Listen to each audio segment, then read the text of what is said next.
It was just past 7 p.m. when Harold Whitman arrived at La Belle Maison, the city's most prestigious fine dining restaurant. The place glittered with gold-accented windows and chandelier lights that reflected like stars against the polished glass. Dressed in a faded overcoat and well-worn shoes, Harold didn't fit the image of the typical customer. But he walked toward the entrance with the calm dignity of someone who had every right to be there. As he reached the door, he held it open for a couple exiting. They glanced at him, startled, then offered no thanks. Inside, he was immediately met with cold stares, some curious, others amused. A young waiter approached, clearly uncomfortable. "Sir, I think you might be lost." "This isn't, I have a reservation," Harold said gently, his deep voice carrying years of wisdom. "Harold Whitman." The waiter hesitated. Behind him, a small group of diners snickered. One leaned to his friend and whispered loudly, "Must be here to collect scraps." Another laughed. "Wrong door, old man. Kitchen's in the back." Harold's eyes remained steady. "Is Mr. Martin Holloway in?" The room grew quieter, but the disbelief stayed thick in the air. The manager appeared next, his expression stiff. "Sir, I'm going to have to ask you to leave." Harold reached into his pocket and pulled out an envelope, gold embossed, bearing the CEO's name. "I was invited," he said, voice unwavering. "I suppose you'll want to check with him." The laughter stopped, but Harold wasn't done. Not even close. The manager held the gold-embossed envelope with visible reluctance, as if expecting some elaborate prank. But when he saw the name Martin Holloway, his face paled. Whispers erupted among the staff as he scanned the contents, his hands trembling slightly. "Excuse me. I'll be right back," he muttered, walking briskly toward the private lounge. The diners, once laughing, now leaned in with curiosity. Who was this man? Why did he have a personal invitation from the Martin Holloway, the billionaire owner of the restaurant chain and one of the most powerful businessmen in the country? Harold stood quietly, eyes observing everything. The same people who mocked him now struggled to make sense of what they were seeing. One woman who had laughed earlier whispered, "Maybe he worked for Holloway once? Maybe he saved his life." Someone else offered, nervously chuckling, in the back room." Martin Holloway looked up from his wine as the manager burst in. "Sir," he stammered, "there's a man here. He says his name is Harold Whitman. He has this." Martin's face shifted the moment he heard the name. He stood so abruptly, his glass nearly tipped. "Harold," he whispered, without another word. Martin walked out of the room, his stride picking up pace. When he entered the main dining area, his eyes locked on Harold, and a smile of stunned recognition lit his face. "Harold," he breathed, crossing the room in long strides. Then, in front of a silent, stunned crowd, Martin Holloway, the billionaire, threw his arms around the old black man and said, "You came." A collective gasp swept through the restaurant. Whatever they thought this man was, they were all wrong, dead wrong. Martin held Harold for a long moment, and then stepped back, looking him over with emotion in his eyes. The restaurant had gone completely silent. Waiters froze mid-step, forks hovered inches from mouths. No one dared to speak. Martin turned to the staff. Why was he kept waiting outside? The manager stuttered, "Yes, sir, we didn't know who he was. We thought he—" Martin raised his hand, silencing him. "This man saved my life. I wouldn't be here if it wasn't for him." Gasps rippled across the room. Martin guided Harold to the most exclusive table in the house and personally pulled out the chair. "Please, sit. Tonight, you're not just my guest, you're the reason I have a life worth living." Everyone watched in disbelief as the billionaire sat across from the man they just humiliated. Martin looked into Harold's eyes. "Do you remember that night? 30 years ago, outside the train station?" Harold nodded slowly. "You were just a scared kid. Alone. Hungry. You gave me your coat," Martin said, voice thick. "And the sandwich you were saving for yourself." "I didn't have much," Harold replied, "but I had enough to share. That small act saved me." "It gave me hope," Martin said. "I made a vow that day, if I ever made it, I'd find you." Across the room, people shifted uncomfortably, guilt creeping into their faces. The same man they mocked was a legend in this billionaire's life. Then Martin turned to the restaurant. You all judged him by what he looked like.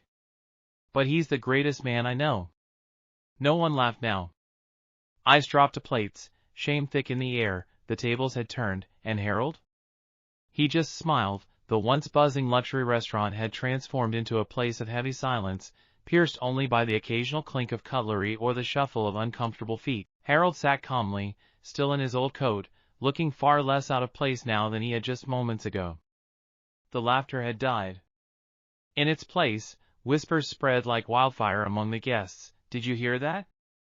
He saved Martin Lane's life. The man's a hero, and we treated him like garbage. Tables of high society elites now sat with faces red from embarrassment. Some glanced Harold's way with soft eyes, others looked away entirely, unable to face their shame. The waiter who had spoken harshly to Harold earlier now stood frozen by the bar, eyes wide with regret.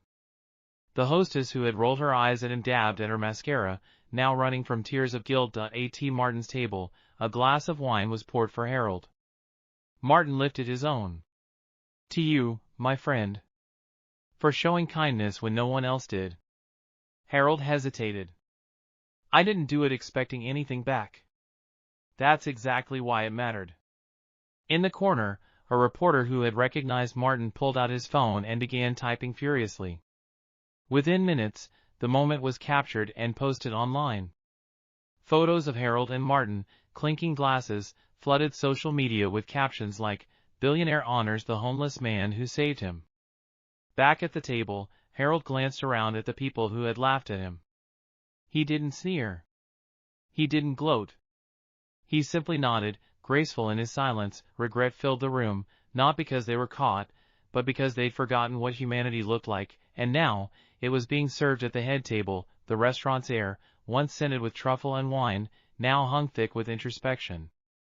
Conversations had shifted from business deals and vacations to quiet reflections and long-forgotten values.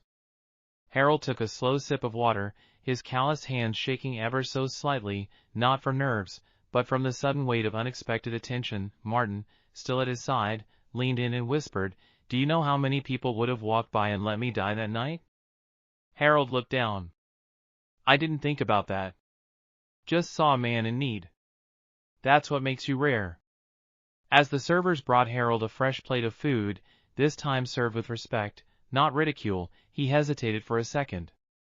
He looked around, then spoke for the first time since the crowd had gone quiet. "I used to eat in places like this, you know, before I lost everything." Now the room leaned in. "I wasn't always like this," Harold continued. "Had a job, a family, a life. Then the recession hit. Lost my home. My wife passed from cancer a year later. One thing led to another, and the streets became my address." There was no pity in his voice. Just honesty. "I spent so long invisible. I forgot what it felt like to be seen." A woman from an adjacent table, the same one who had laughed at him earlier, now had tears in her eyes. "I'm sorry," she whispered. "I judged you without knowing a thing about you." Harold gave a tired smile. "We all do it. But today, you get to change that."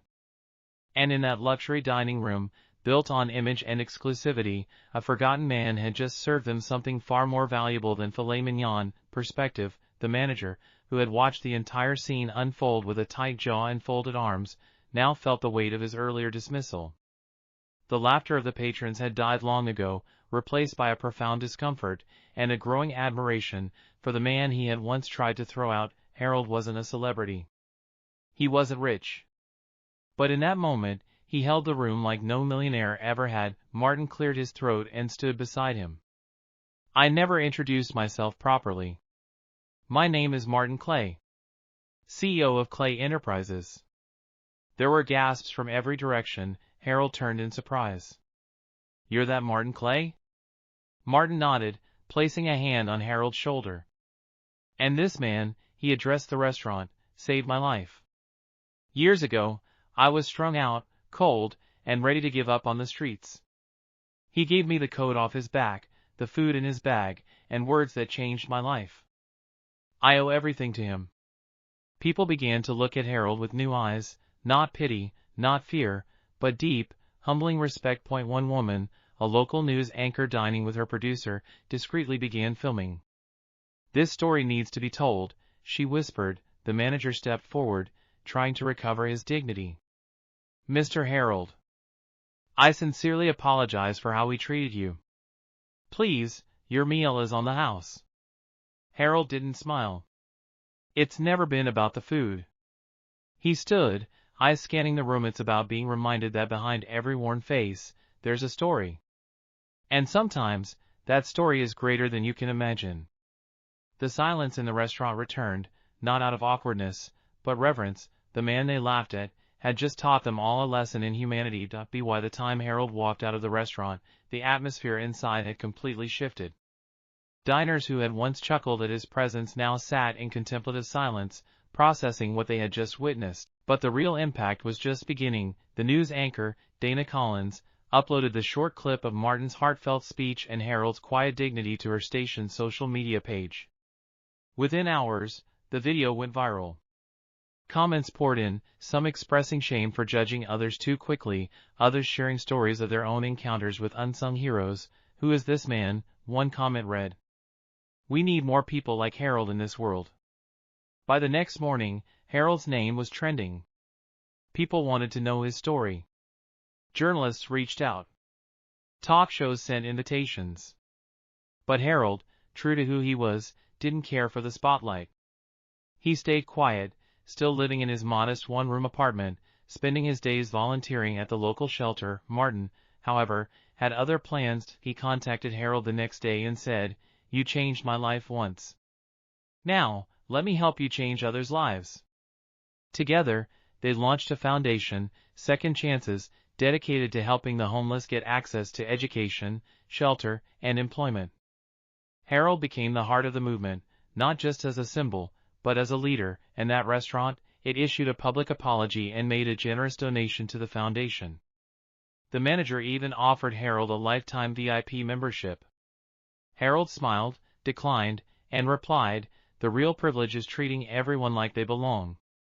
The ripple Harold created had now become a wave, washing over strangers, systems, and souls.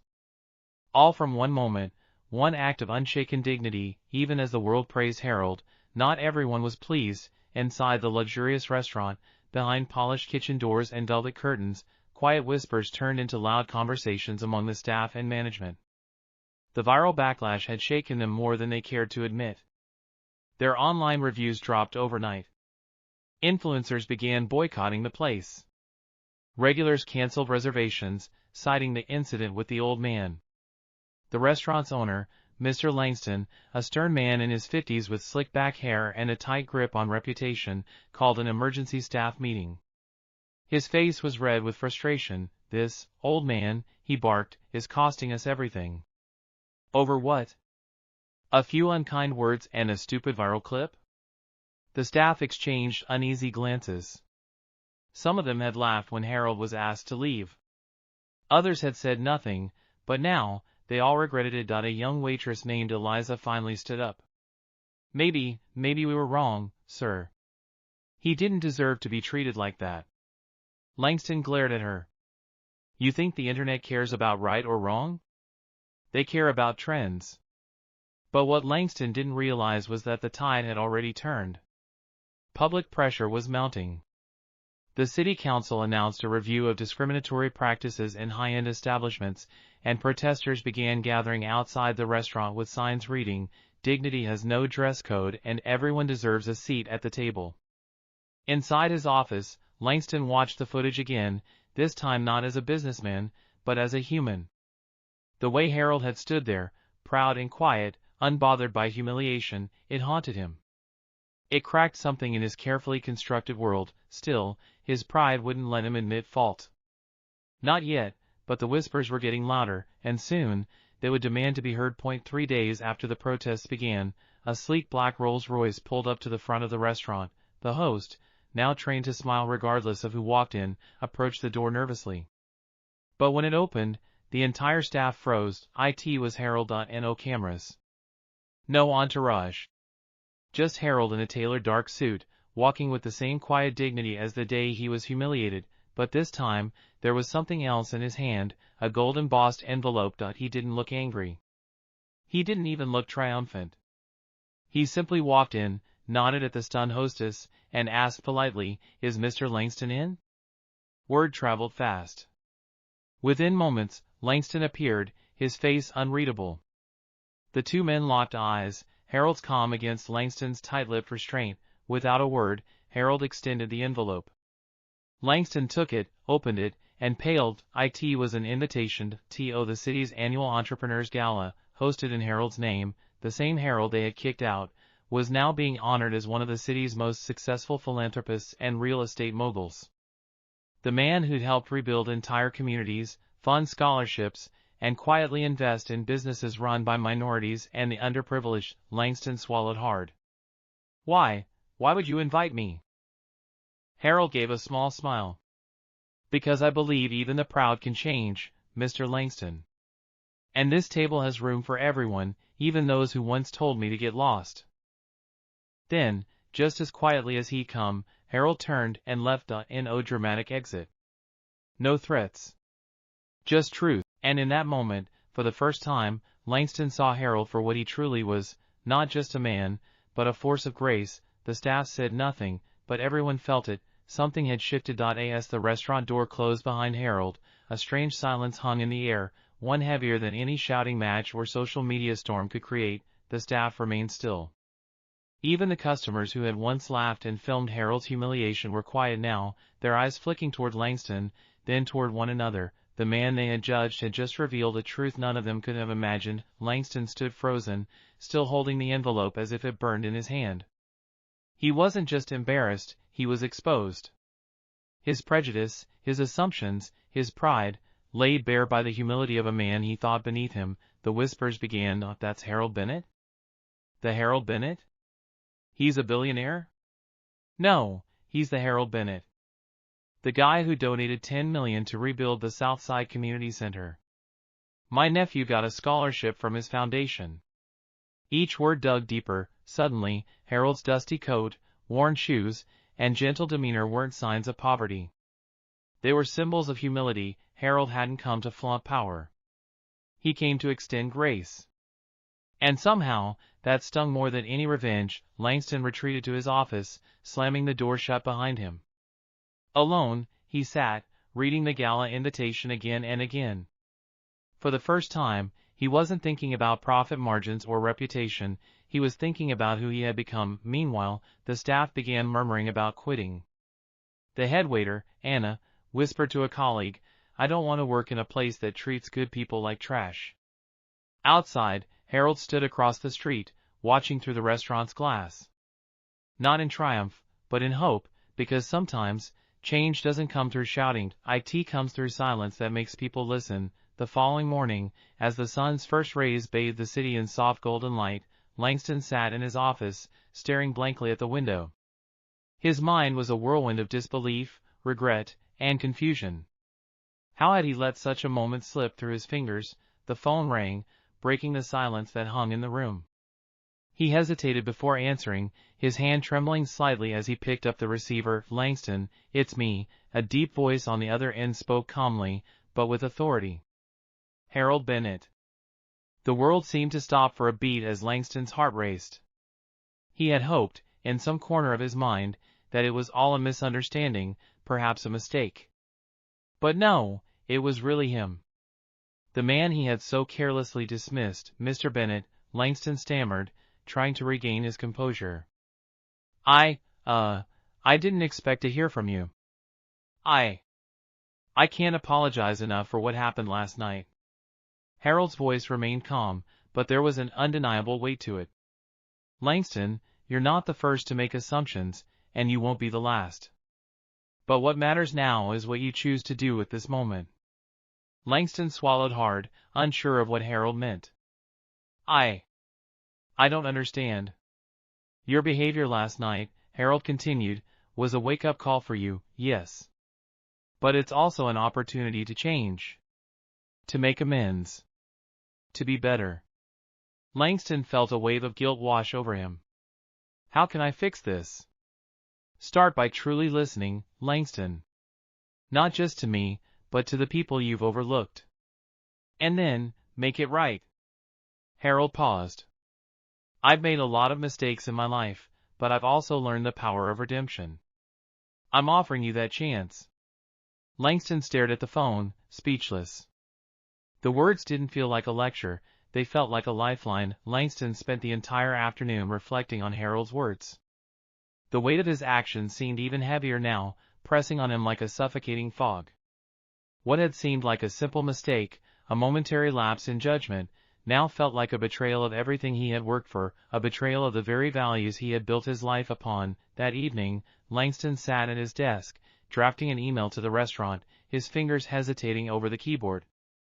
He knew what he needed to say, but the words felt too small for the gravity of the situation. How could he possibly make up for what he had done? A simple apology would never be enough. Instead, he began writing from his heart to the staff and management of the Savoy. The words flowed slowly, each one carefully chosen, but the sincerity in his message grew with every sentence. He acknowledged his mistake, not just as a lapse in judgment, but as a reflection of his own arrogance and assumptions. He recognized the harm he had caused, not just to Harold, but to the values that should have guided his actions. And to Mr. Harold Bennett, he continued, I offer my deepest apologies for the way I treated you. You are a man of incredible worth, and I was blind to that. I am not the man I thought I was, but I am committed to becoming better. I ask for your forgiveness, and the chance to make amends. Langston hit send with a deep breath, feeling the weight of the email leave his shoulders but knowing that the hard work was only just beginning. He had taken the first step, but the true test of his redemption would come when he faced the consequences of his actions head-on. The following day, Langston received a response from the Savoy's management. His heart pounded in his chest as he opened the email, unsure of what to expect. Would they see him as sincere, or would they dismiss his apology as just another attempt to salvage his reputation? The message was brief but powerful. Mr. Langston Thompson, we have received your letter, and we want to thank you for your honesty. True character is often revealed in the moments when we least expect it. While we cannot change the past, we believe that growth is possible for everyone. Harold Bennett, the man you encountered, is a valued guest and has a profound impact on those around him. We will ensure that your apology is conveyed to him. Sincerely, the Savoy management team. Langston sat back, overwhelmed. He had expected some form of acknowledgement, but the grace in their response caught him off guard. They didn't just accept his apology, they validated his desire to change. And they hadn't shunned him. Instead, they had given him a chance to redeem himself, not just in their eyes, but in the eyes of those who would witness his growth. But the real question still lingered in his mind. What about Harold? Would the man he had wronged truly forgive him? Langston stood up, walked to the window, and stared out at the city below. The next step was uncertain, but one thing was clear: redemption wasn't about waiting for others to forgive him, it was about showing them, and himself, that he was worthy of that forgiveness. Weeks passed, and the story of Langston's encounter with Harold Bennett became a topic of conversation in some of New York's most exclusive circles.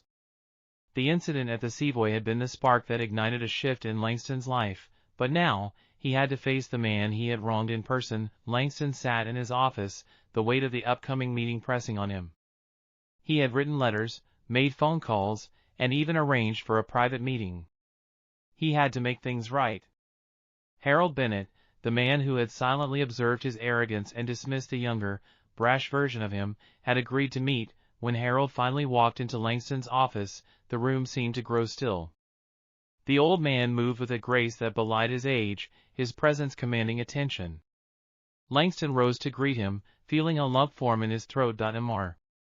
Bennett, Langston began, extending his hand. Thank you for agreeing to meet with me. Harold smiled, but there was a quiet wisdom in his eyes that Langston couldn't ignore. I didn't agree to meet with you for my sake, Langston. I'm here for you. To help you understand what you really need to change. Langston's heart raced, but he nodded. I'm listening, he said, his voice steady but filled with emotion. Harold took a seat, studying Langston closely. You've been given opportunities many will never see. But opportunity, my friend, comes with a responsibility to treat people with respect. To know that appearances are deceiving and that success is measured by how much you lift others, not how high you climb. Langston felt a lump in his throat as he listened, understanding that this conversation was the turning point in his life. If Langston's journey resonated with you, don't forget to like and subscribe for more powerful stories of transformation and redemption. Share your thoughts in the comments below, and stay tuned for more inspiring tales.